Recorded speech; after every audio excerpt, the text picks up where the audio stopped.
There is no composition in these news that gives them credit. Indeed, they're disproportionate. My letter says 107 galleys. And mine 140. What ho! What ho!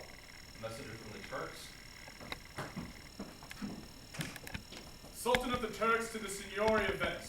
We demand of you Cyprus, which you shall give willingly or perforce. Beware, therefore, lest you arouse our wrath, for we shall wage most cruel war against you everywhere.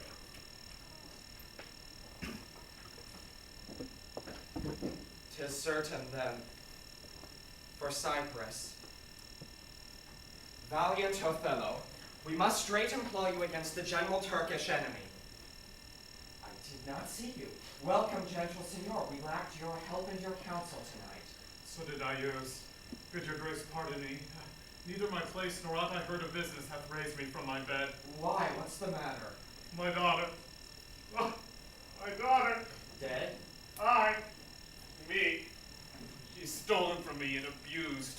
So preposterously to err sans witchcraft could not.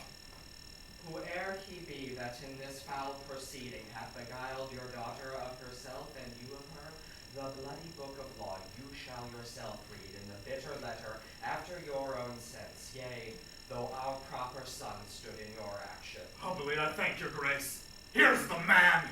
This war.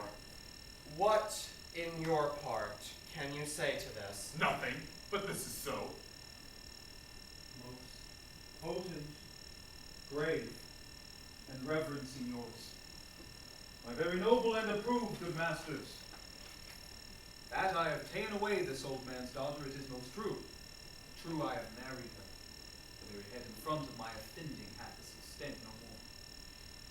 Rude am I in speech, a little blessed with the soft phrase of peace, for since these arms of mine had 7 years' pith, till now some 9 moons wasted, they've used their dearest action in the tented field. A little of this great world can I speak, more than pertains to feats of broil and battle, and therefore little shall I grace my cause in speaking for myself.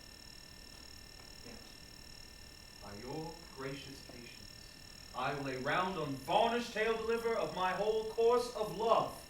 What drugs, what charms, what conjuration, and what mighty magic for such proceeding I am charged withal.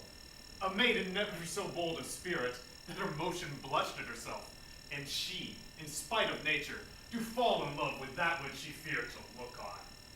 It is a judgment maimed and most imperfect, that will confess perfection so could err against all rules of nature, and must be driven to find out practices of cutting hell why this should be.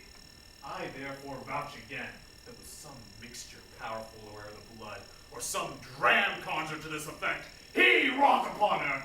I do beseech you, send for the lady, and let her speak of me before her father. If you do find me foul in her report, the trust of the office I hold of you not only take away, but let your sentence even fall upon my life. Fetch Desdemona hither. Till she come, I do confess the vices of my blood, and so justly to your grave ears I'll present how I did thrive in this fair lady's love, and she in mine. Say it, Othello.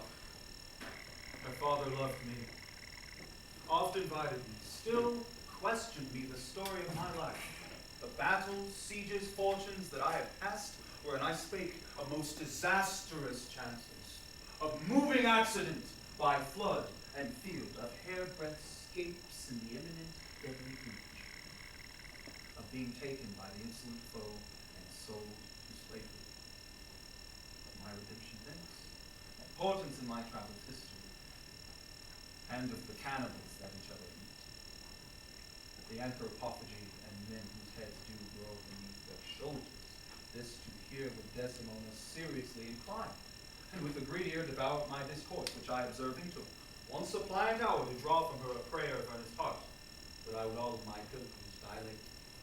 I did consent, and often beguile her of her tears when I did speak of some distressful stroke that my youth had suffered. My story being done, she gave me for my pains a world of sighs. She swore in faith 'twas strange. 'Twas passing strange, 'twas pitiful. 'Twas wondrous pitiful. She wished she had not heard it, yet she wished that heaven had made her such a man. She thanked me and bade me that if I had a friend that loved her, I should but teach him how to tell my story. And that would move her. Upon this hint I spake. She loved me for the dangers I had passed, and I loved her that she did pity.